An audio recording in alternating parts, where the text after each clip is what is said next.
नमस्कार प्रेक्षको, C news Pune वृत्तदर्शनमध्ये आपले स्वागत। गेल्या 30 वर्षापासून पुणे शहराची बातमी देणारं एकमेव बातमीपत्र पुणे वृत्तदर्शन सी न्यूज। मी संपादक डॉक्टर शैलेश गुजर। मानाचे गणपती हे पुणे शहरामध्ये अतिशय प्राबल्याचं अशी शक्तिस्थानं।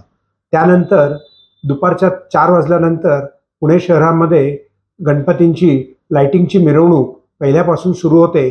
त्यामध्ये मंडईचा गणपती, बाबूगेनू, जिलब्या मारुती अशी मंडळं लाईनीनं येतात आणि लक्ष्मी रोडवरनं ती पुढे जातात आणि त्यामध्ये दगडूशेठ हलवाई गणपती रात्री त्याच्यामध्ये सहभागी होतात। पण या मंडळांपैकी मंडई गणपतीनं आणि बहुरंगारी गणपतीनं यावेळेला एक चांगला निर्णय घेतला आहे, तो म्हणजे दुपारी 4 वाजता ही मंडळं लाइटिंगच्या देखाव्यासहित येतील, ज्यामुळे नागरिकांना लाइटिंगचा आनंद पूर्ण वेळ घेता येऊ शकेल। जाणून घेऊयात श्रीयुत अण्णा थोरात आणि पुनीत बालन। यंदाचा उत्सव साजरा करत असताना आम्ही महत्वाच्या विषयाकडे येतो।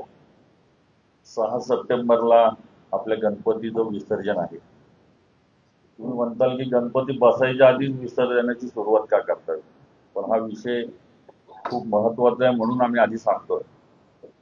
7 सप्टेंबरला खग्रास चंद्रग्रहण आहे आणि त्याचं खगोलशास्त्र आणि धार्मिक या दोन्ही गोष्टी पाहता आपल्याला त्याच्या बाबतीत विचार करायला लागेल।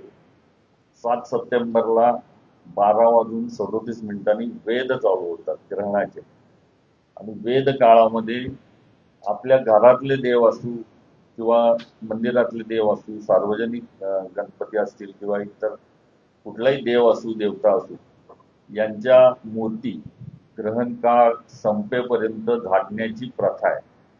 ओलं फडकं करून आपल्या घरातील देव आणि सगळे झाकले जातात आणि ग्रहण काळ पूर्ण झाल्यानंतर त्याची पूजा करून स्वच्छ धुवून तो परत स्थापित केला जातो।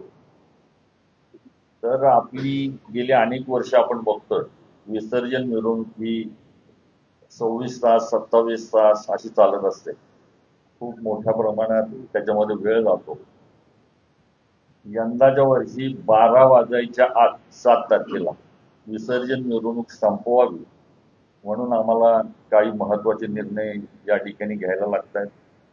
12 वाजायच्या आत अशासाठी त्याचं कारण आधीच सांगितलं, 12:37ला वेद चालू होत आहेत। प्रत्येक गणपती मंडळाचा गणपती हा आपापल्या मंदिरात ज्या ठिकाणी आपण ठेवतो त्या ठिकाणी ठेवण्याची व्यवस्था प्रत्येक मंडळाच्या अध्यक्षांनी, पदाधिकाऱ्यांनी व कार्यकर्त्यांनी करावी अशी सर्वांचीच भावना आहे आणि त्याच्या मागे धार्मिक कारण सुद्धा आहे। याच कारणासाठी आणि सर्व मंडळांना लवकर विसर्जन करण्याची मदत व्हावी म्हणून आम्ही यावर्षी, आपल्याकडे प्रेस नोट आता पोहोचले असेल कदाचित, आम्ही यावेळेला असा निर्णय घेतोय, दरवर्षी आम्ही संध्याकाळी 7 वाजता आरती करून निघायच्या तयारीत असतो, परंतु यावर्षी सर्व मंडळांच्या सोयीसाठी, सर्व कार्यकर्त्यांच्या सोयीसाठी, नागरिकांच्या, भाविकांच्या सोयीसाठी